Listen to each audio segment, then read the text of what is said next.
Oi, pessoal. Então, vamos falar hoje sobre o planejamento de experimentos. Essa é a nossa primeira aula sobre o assunto. Depois a gente vai ter uma próxima que vai dar sequência aí a essa série de informações.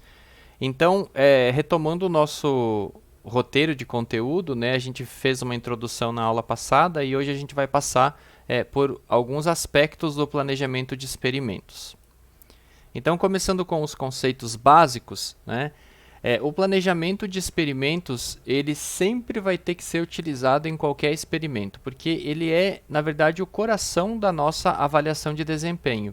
É quando a gente vai conversar sobre todos os aspectos importantes e que precisam ser considerados naquela avaliação. Né? O que faz sentido e o que não faz sentido avaliar, o que faz sentido e o que não faz sentido variar durante os experimentos. Então, tudo isso faz parte do nosso planejamento de experimentos. Trata-se de uma técnica que é muito importante para a indústria, porque o emprego vai permitir que a gente obtenha resultados mais confiáveis, economizando bastante tempo e dinheiro. E ele não só é importante para a indústria, como é importante também para a pesquisa em geral. Né? A gente fala muito da indústria porque o foco em geral é você maximizar os ganhos, né? com o mínimo de investimento, seja de dinheiro ou de tempo, né? Mas ele é muito importante para qualquer área. Né? Se a gente for tentar deixar um sistema melhor, tentar otimizar o uso de um sistema ou de um recurso que a gente tem, então o planejamento de experimentos ele é bem-vindo. Ele requer uma quantidade exaustiva de cálculos, tornando fundamental o emprego de ferramentas. Então, quando a gente fala em ferramentas, a gente vai poder utilizar ferramentas estatísticas, né, de uso conhecido. Muitas dessas ferramentas podem ser de código aberto, algumas não, né? Mas um exemplo muito simples que eu posso falar para vocês agora é, por exemplo, o Excel. Né? O Excel ou qualquer outro software de planilhas, ele vai nos ajudar a fazer esses cálculos para que a gente chegue aos resultados que a gente precisa para fazer uma avaliação de desempenho relativamente simples. Tá? Então, sempre vai ser necessário utilizar uma ferramenta para dar esse apoio para a gente fazer essa avaliação da forma mais adequada e para ganhar tempo também. Então, as técnicas são importantes porque elas vão ser utilizadas para se planejar os experimentos e para se definir quais são os dados que a gente vai levantar, em que quantidade a gente precisa para fazer a avaliação, em quais condições os dados devem ser coletados para que o experimento retorne o resultado que a gente precisa. Né? Então, tudo isso vai ter que ser discutido. Né?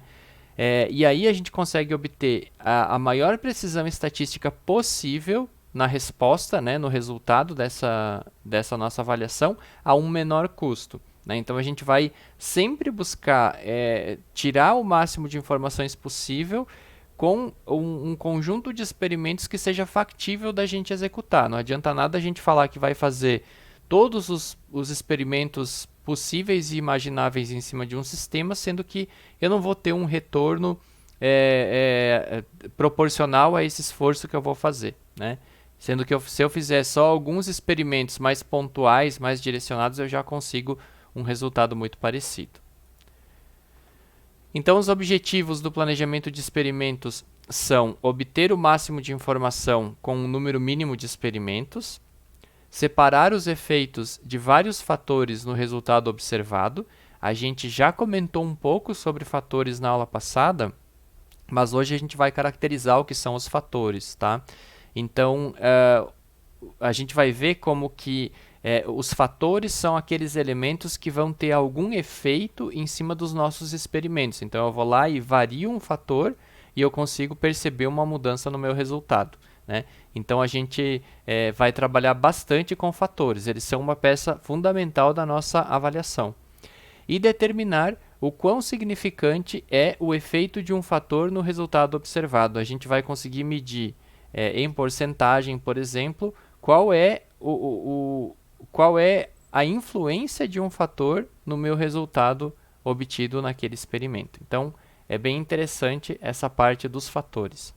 Então, uma melhor qualidade dos resultados dos testes e um projeto com desempenho superior em termos de suas características funcionais e de sua robustez, é o que a gente vai conseguir fazendo o planejamento de experimentos adequado. Tá? Agora a gente vai entrar na terminologia. Então, os termos que vão aparecer nesse slide e no próximo, eles são nomes que vão nos acompanhar ao longo dessa disciplina e que vão ser bastante utilizados e bastante discutidos. Tá? Para cada cenário, para cada exemplo, para cada trabalho desenvolvido, a gente vai ter sempre que definir a variável de resposta, os fatores, os níveis, etc. Tá? Então, vamos entender um pouco mais sobre o que trata cada uma dessas terminologias que a gente tem aí na tela, né? Então, a variável de resposta, ela vai ser sempre a saída de um experimento, né? Então, quando a gente pensa em avaliar um sistema computacional, a gente sempre vai tentar extrair alguma informação dele, e em cima daquela informação a gente vai aplicar técnicas estatísticas para poder chegar a um resultado. Né? Então, o que eu quero medir daquele sistema? Essa é a minha variável de resposta. Eu posso medir mais de uma coisa, né? Eu posso medir, por exemplo, o tempo de processamento, eu posso medir o consumo de memória, eu posso medir o tempo de resposta. Né? Eu posso fazer isso numa série de experimentos que eu vou executar, eu posso extrair todas essas variáveis, não precisa ser uma variável só. Tá? Então, eu tenho essa flexibilidade. Os fatores, eles são variáveis que afetam as nossas variáveis de resposta. Então, eles são elementos que variam também, né, e que vão afetar diretamente a nossa variável de resposta. Né? E eles podem assumir várias alternativas. Então, eles podem assumir diversos valores, que são os níveis, que é o nosso terceiro item. Então, os níveis são exatamente os valores que um determinado fator pode assumir. Né? Então, se eu tenho lá um fator que é sistema operacional, por exemplo, ele pode assumir dois valores, que são Windows e Linux, né? Num exemplo bem simples. Né? Então, a gente tem ali essa possibilidade dos fatores e os seus níveis. É bom decorar mesmo, né, o que é um fator e o que é um nível, porque a gente vai usar bastante. Aí a gente tem os fatores classificados em primários e os fatores classificados como secundários. Então, os primários são aqueles fatores que a gente sabe que vão causar um grande impacto em uma variável de resposta e que vão ter que ser considerados no nosso experimento. Só que existem os fatores secundários que a gente pode mapear, a gente pode saber da existência deles, mas eles provavelmente não vão ter um impacto muito significante na nossa variável de resposta. Né?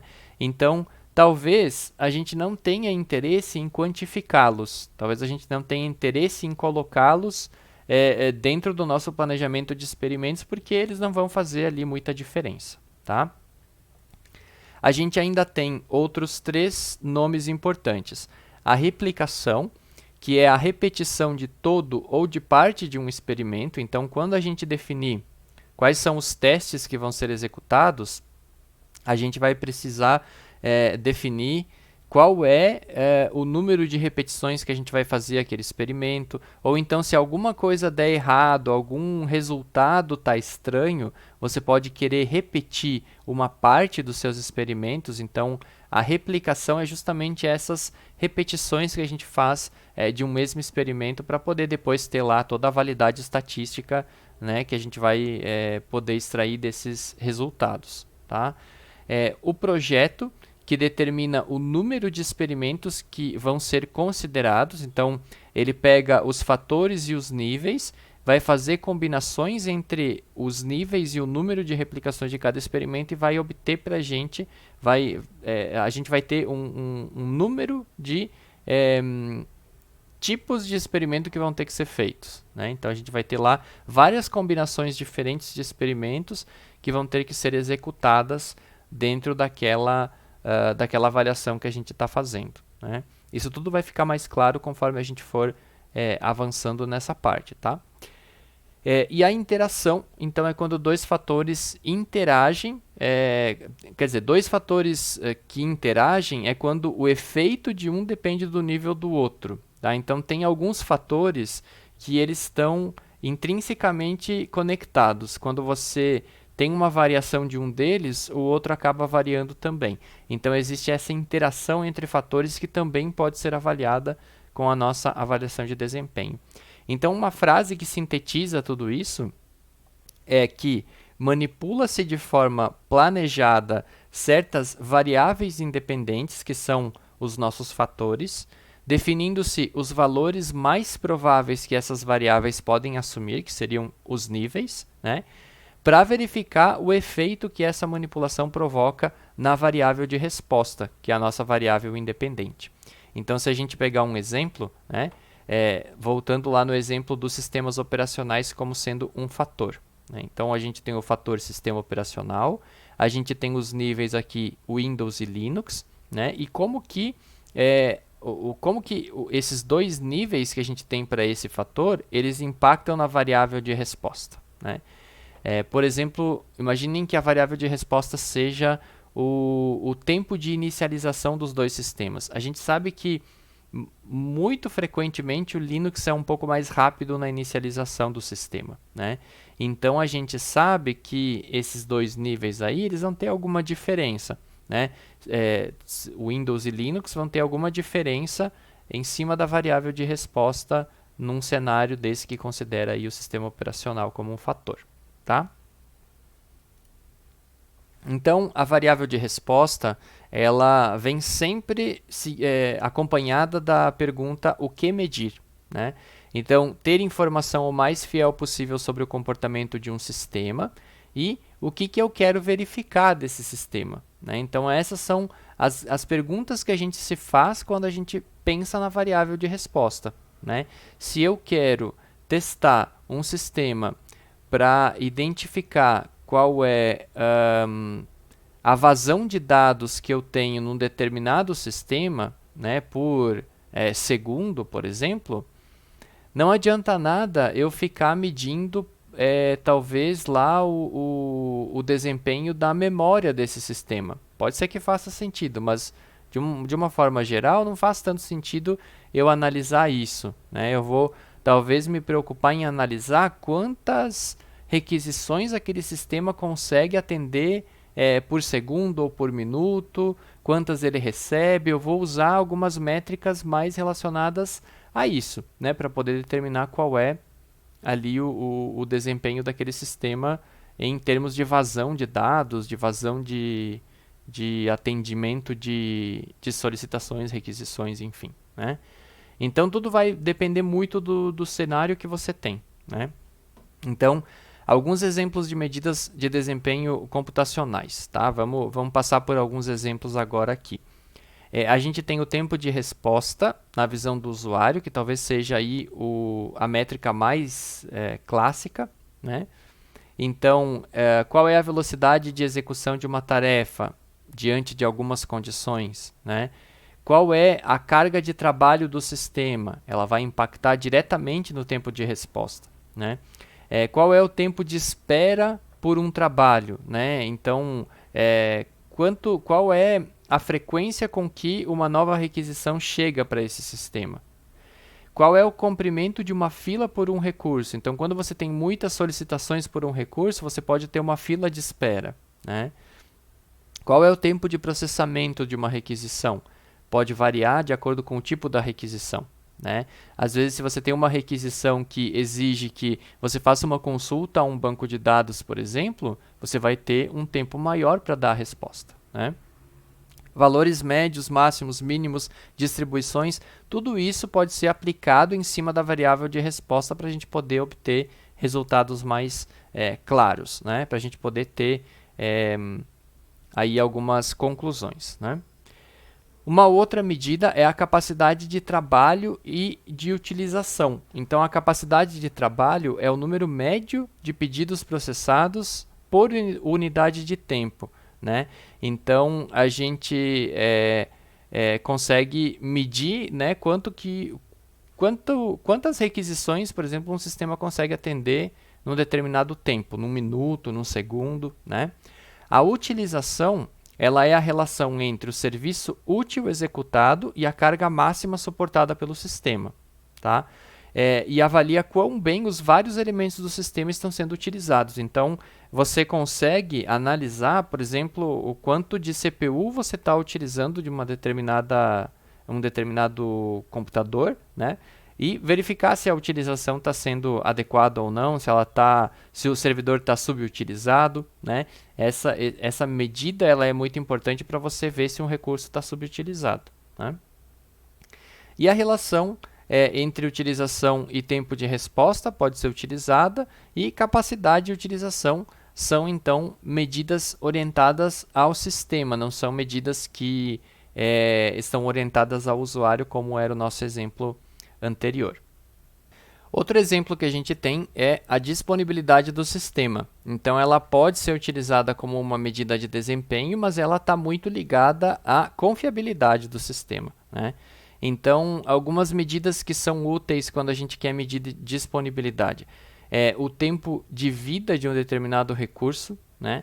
O intervalo de disponibilidade daquele recurso. Então, se você tem um sistema de alta disponibilidade, você quer fazer com que aquele sistema fique indisponível o mínimo de tempo possível, porque nenhum sistema ele é 100% garantido que ele vai funcionar, né, o tempo todo. Você sempre precisa considerar que ele pode ter falhas e isso ocasionar na interrupção do serviço.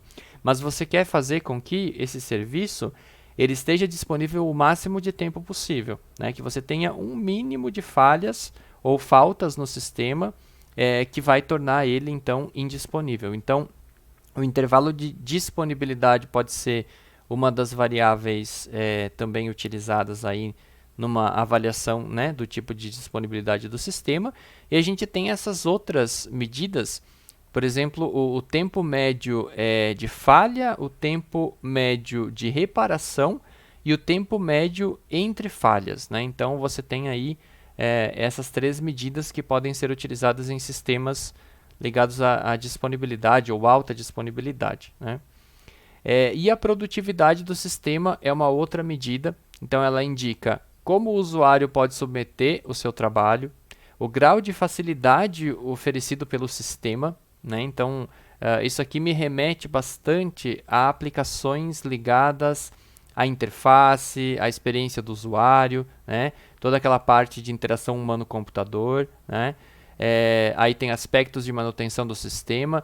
E o último tópico aqui é muito importante, né? Que existe uma certa dificuldade em você quantificar um item ligado à produtividade do sistema. E isso é muito ruim para avaliação de desempenho, né? Você precisa ter muita precisão no que você está coletando, né, como métrica. Então, quando você tem um cenário muito subjetivo, talvez a avaliação de desempenho ela não seja uma das melhores técnicas para você utilizar, né? Existem outras formas de você avaliar sistemas quando é muito subjetivo, tá? Então, qual ou quais das medidas citadas deveriam ser consideradas, né? Então, depende muito da aplicação e do tipo de sistema que você está utilizando, né? Então, num sistema de uso geral, você pode utilizar o tempo de resposta e a utilização desse sistema. Você pode utilizar as informações sobre disponibilidade, se você estiver mais interessado em confiabilidade do sistema, né?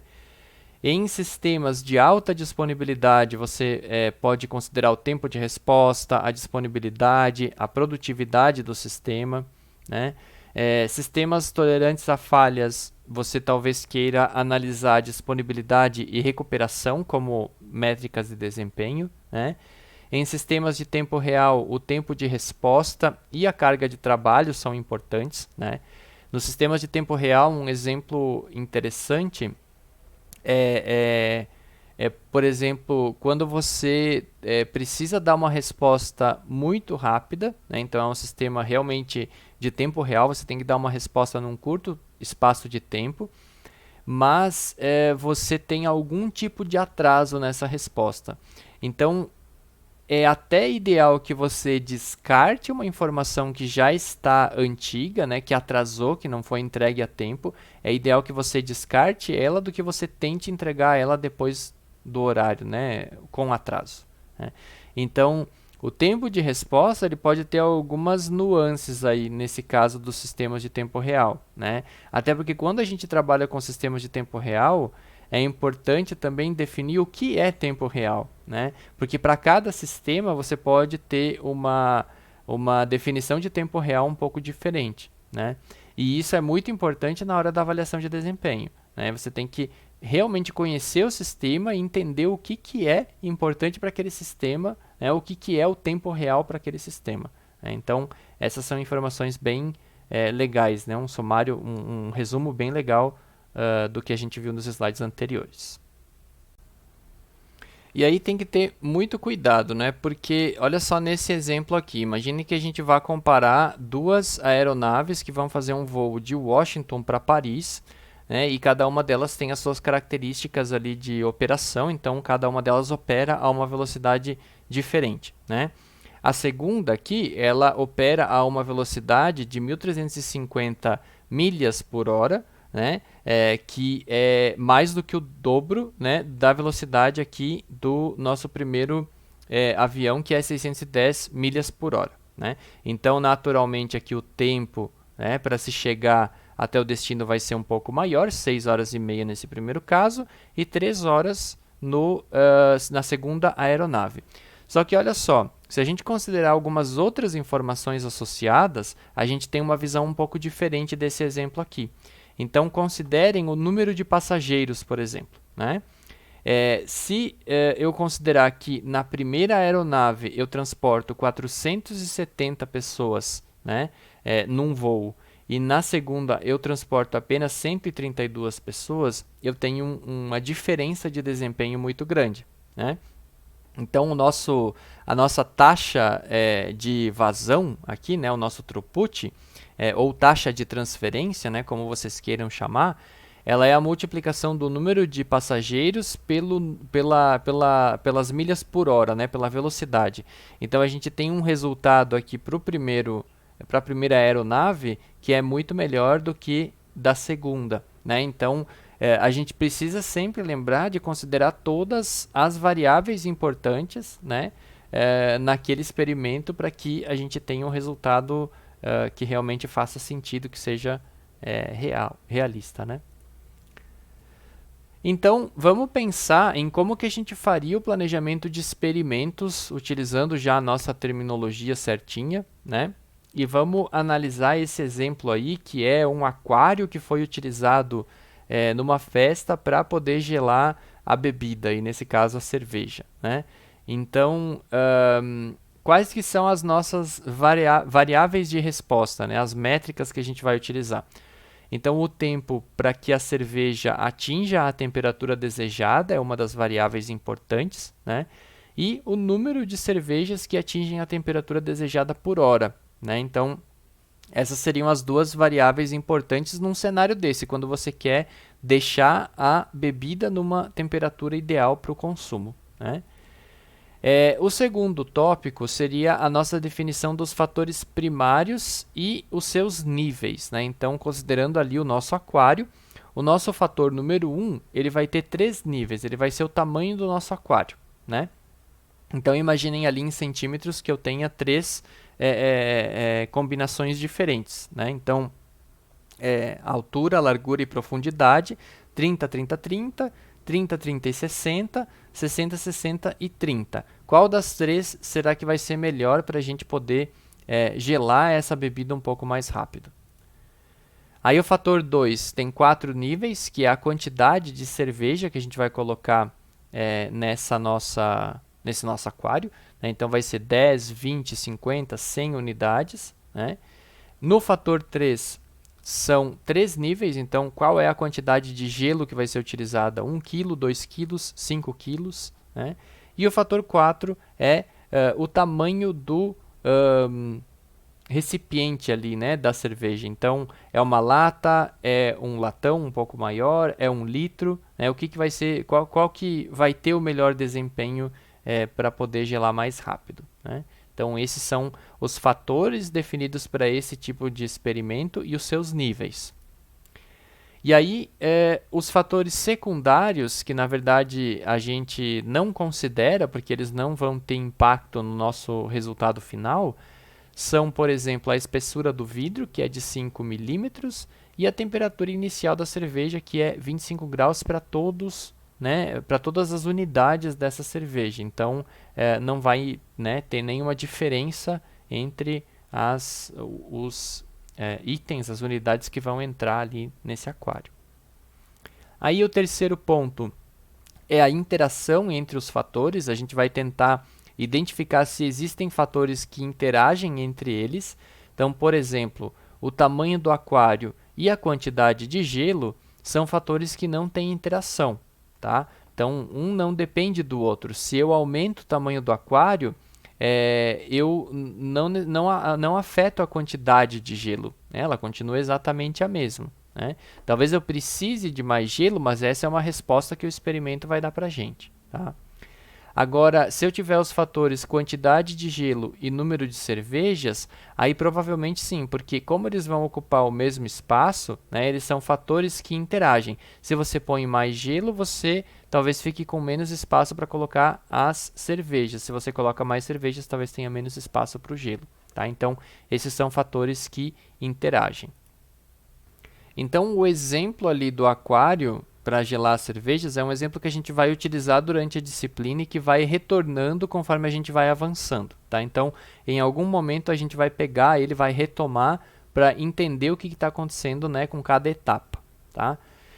Agora considerem a avaliação de um banco de dados, né? Então a gente tem as variáveis de resposta, né? Vamos definir como sendo o tempo para recuperar uma informação do nosso banco de dados, o número de informações recuperadas por unidade de tempo, quão rápido a gente consegue recuperar informações daquele banco, e a taxa de acerto ao cache. Então, você tem uma memória que armazena algumas informações de forma temporária, né, que é a memória cache, e qual é a chance, né, qual é a taxa de acerto que você tem de requisições que solicitam exatamente aquela informação que já foi carregada do banco, né?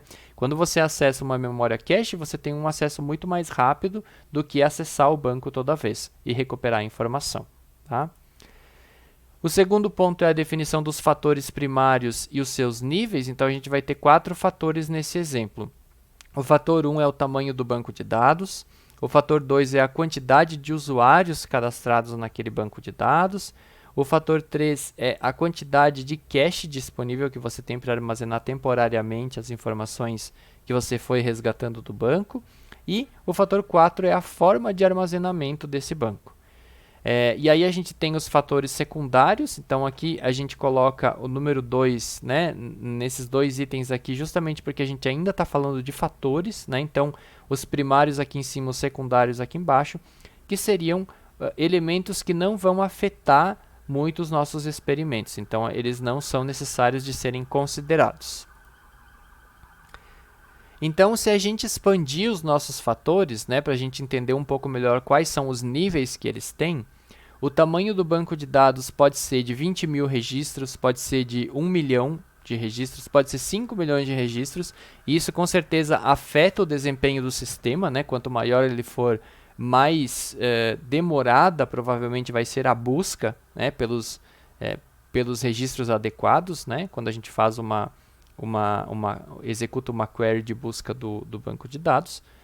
Aí o fator 2 é a quantidade de usuários, né? Então, se a gente tem 10, 100 mil ou 10 mil usuários, isso também vai afetar o funcionamento, o desempenho do sistema. Fator 3, a quantidade de cache disponível. Então, se você tem mais cache, você consegue armazenar por mais tempo informações que você resgatou lá recuperou, né, desse banco de dados. Então, o acesso é mais rápido. E a forma de armazenamento, né? Como que você vai estar utilizando aquele banco de dados, né? Com estruturas que tornam o acesso mais rápido ou que não são tão rápidas assim para serem acessadas, né? Então, isso também vai afetar o desempenho do nosso sistema. E tem mais um ponto que precisa ser considerado, né? Que seria, imaginem agora a gente vai falar mais um exemplo de banco, mas não é mais o banco de dados, tá? É um banco normal, um banco que a gente vai para lidar com dinheiro, né?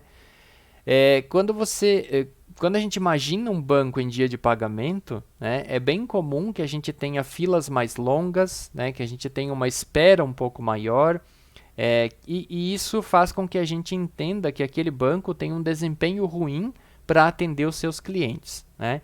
Só que aquele mesmo banco, alguns dias antes do pagamento, quando em geral as pessoas movimentam menos dinheiro, né, no final do mês, por exemplo, né, a gente tem filas mais curtas e daí tem um atendimento mais rápido, e isso pode fazer com que a gente entenda que o desempenho daquele banco é ótimo, né? Então a pergunta que a gente faz é: o mesmo sistema ele pode ter desempenho ótimo e ruim ao mesmo tempo? É a carga de trabalho imposta ao sistema que vai ser o ponto que vai determinar isso para a gente, né? Então, se você tem um número de requisições elevado, obviamente você talvez tenha um desempenho um pouco menor daquele sistema, né? Agora, se você tem um número reduzido de requisições, por exemplo, imaginem um sistema de madrugada. De madrugada, talvez o desempenho do sistema seja ótimo, né? Porque você tem a maior parte dos usuários talvez dormindo, não utilizando aquele sistema. Agora, durante o dia, quando está todo mundo acordado e utilizando um determinado sistema, você pode ter, então, um desempenho um pouco pior. Então, depende muito da carga de trabalho, né? E esse meu exemplo dos usuários durante o dia e da quantidade de usuários durante a noite é um exemplo de carga de trabalho, um exemplo que afeta diretamente a carga de trabalho, porque esses usuários disparam requisições e essas requisições são maiores ou menores de acordo com o horário do dia, tá? Então, a carga de trabalho é um outro ponto importante a se considerar. A gente vai falar um pouco dela agora, tá? A carga de trabalho, a gente pode ter ela caracterizada de várias maneiras, né? Então, vamos imaginar 3 casos aqui, né? A gente tem lá no banco ou qualquer unidade de atendimento a usuários, né? Então, a gente tem lá, no primeiro exemplo, o tempo para atender cada cliente é de 5 minutos. Então, 5 minutos para você fazer um atendimento a um cliente. E o tempo entre a chegada de um cliente e outro é de 2 minutos, né? Então, você vai ter, enquanto você está atendendo o primeiro cliente, né, você está ali em 2 minutos de atendimento a esse cliente, já chegou um novo cliente. Aí você ainda vai demorar 3 minutos para terminar esse atendimento. Então, já vai ter chegado mais um.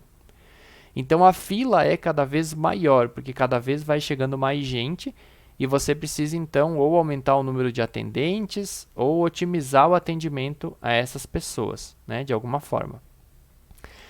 No segundo exemplo, o tempo para atender cada cliente é de 6 minutos, mas o tempo entre a chegada de um cliente e outro é de 10 minutos, né? Então, olhando para isso aqui, você consegue entender que não vai ter nenhuma fila e que você consegue atender um cliente ali no tempo de 6 minutos, você ainda sobra 4 minutos para tomar um café e esperar o próximo cliente chegar, né?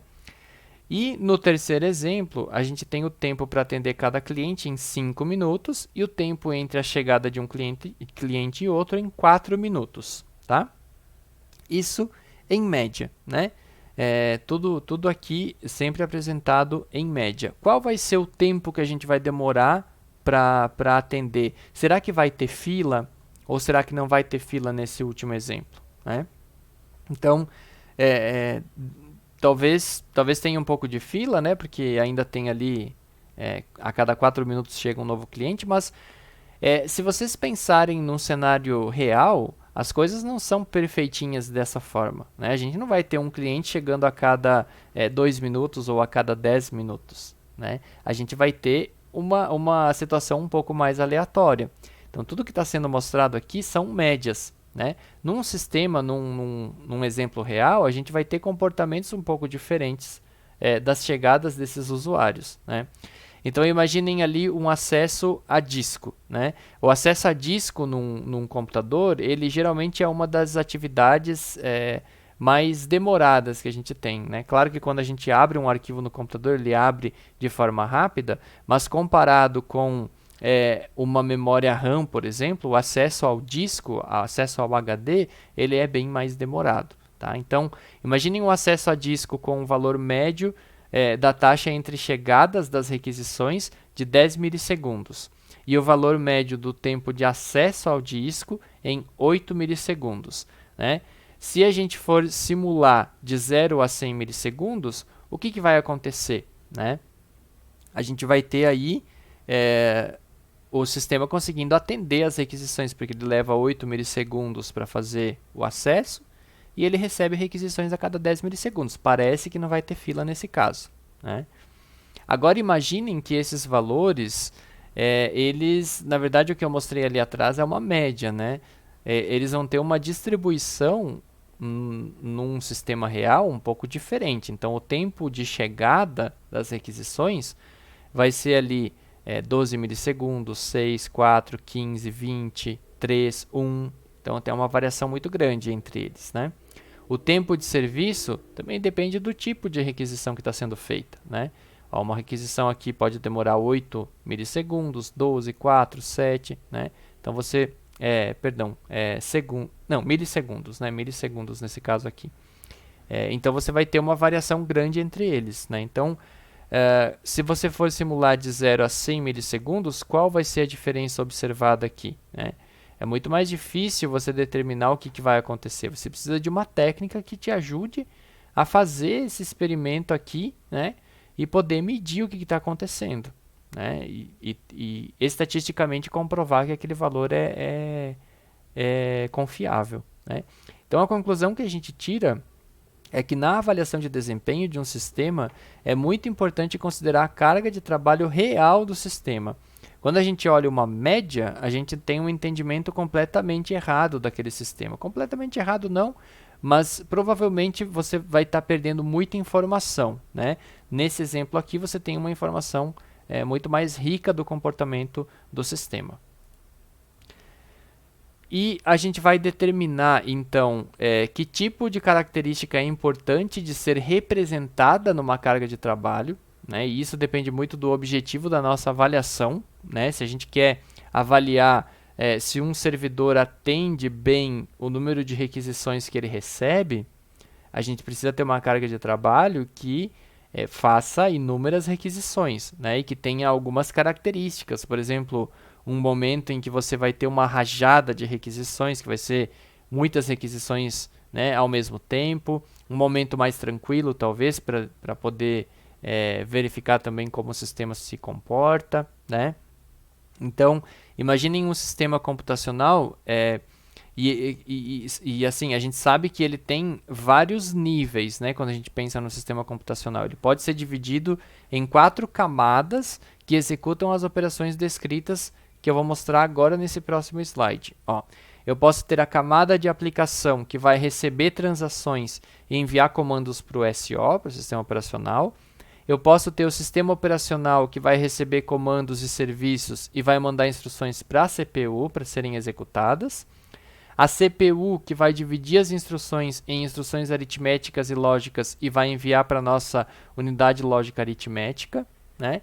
E a ULA que executa cada uma dessas instruções, né? Então você tem vários níveis diferentes, né? Qual o tipo de carga de trabalho que deve ser considerada? Então depende de qual camada a gente está pensando, né? Então, na primeira camada ali, a gente vai ter a frequência dos diferentes tipos de transação efetuada, né? Na segunda, o conjunto de comandos e serviços oferecidos pelo SO. Na terceira, a gente vai ter o conjunto de instruções. E na quarta, uma frequência e tipo das instruções aritméticas. Então, esses itens em vermelho, eles são características de uma carga de trabalho para cada uma dessas camadas em um sistema computacional, tá? Para fazer sentido, né? E aí o nível de detalhe que a gente vai considerar, né? Tem várias possibilidades. A gente pode utilizar requisições mais frequentes, considerar vários tipos de requisições e as frequências que elas acontecem. A gente pode utilizar um trace, que é uma sequência de requisições que possui um timestamp, né? Então tudo isso pode ser carga de trabalho, tá, gente? A gente pode utilizar valores médios que a gente observou num sistema, a gente pode utilizar distribuições de probabilidade. Então, como a gente vai caracterizar essa carga de trabalho, depende. Né? Depende do que é viável fazer, depende do que é viável executar. Né? A gente pode pegar o trace, por exemplo, que são informações de requisições reais que aconteceram num sistema. Né? E ele vai ajudar a gente a ter um resultado um pouco mais próximo da realidade. Só que, em geral, arquivos de trace são muito grandes. E daí você vai ter algum trabalho para lidar com eles, né, e executar tudo aquilo ali. Então, a simulação, por exemplo, pode ser um pouco mais fácil. Né? Então, a gente tem aí várias nuances dessas escolhas. Né? Aí, verificar a representatividade da carga de trabalho tem 3 aspectos importantes. A taxa de chegada, a demanda por recurso e a sequência e demanda por diferentes recursos. Tudo isso também está ligado à carga de trabalho. Né? Não é só você ter um conjunto de dados que você vai usar para fazer uma determinada execução de um sistema, mas as características de como que você executa aquela carga, com que frequência cada coisa vai acontecer, tudo isso tem que estar determinado na carga de trabalho. Tá? E a atualização da carga de trabalho quando for necessário, relevante, né? Se o experimento talvez não retornou o resultado que você queria avaliar, você pode ter que atualizar essa carga, então é bem comum. Né? Então a gente precisa agora de uma forma de representar essa carga de trabalho, e existem basicamente 2 formas. A carga de trabalho real e a carga de trabalho sintética. Então a real, a gente falou agora há pouco até alguns exemplos, né? Ela é observada no sistema real na sua operação normal, então a gente vai trabalhar em cima do sistema real. A vantagem é que a precisão que a gente vai obter nesses resultados, ela é muito grande, é a melhor possível, porque é o sistema real que a gente quer avaliar. A desvantagem é que você não consegue repetir com facilidade, porque imaginem um sistema real que atende, um servidor que atende requisições de usuários, né? Como que você vai fazer para que você, em um determinado intervalo de tempo, vai coletar métricas sobre aquele sistema e alguns usuários vão estar fazendo requisições ali, né? No próximo instante de tempo que você vai coletar métricas novamente, não vão ser os mesmos usuários que vão estar fazendo requisições, provavelmente. Né? As requisições vão ser diferentes, elas vão chegar com uma frequência diferente também. Né? Então você não consegue repetir os experimentos com facilidade no sistema real. Né? E os arquivos de trace, que eu falei agora há pouco, eles são arquivos muito grandes para você trabalhar. Né? Então essa também é uma desvantagem. E por fim, a sintética, né, que é uma carga que tem características similares às reais, né, mas ela não é uma carga, uma carga real, né, ela é uma carga sintética, como o próprio nome fala. Então as vantagens são que ela pode ser repetida de uma forma controlada, você pode realizar os experimentos várias vezes, né? Ela não necessita de arquivos com dados reais, você pode ter dados que são você analisa, observa um sistema e constrói, né, essa carga de trabalho. Ela pode ser facilmente modificada e ela pode ser transportada para diferentes sistemas. Então tem essas vantagens todas. O problema é que determinar a distribuição mais apropriada para o sistema em avaliação pode ser um desafio, porque você não está utilizando uma carga de trabalho real, né, como no exemplo anterior. Então tem essa pequena desvantagem da nossa carga sintética.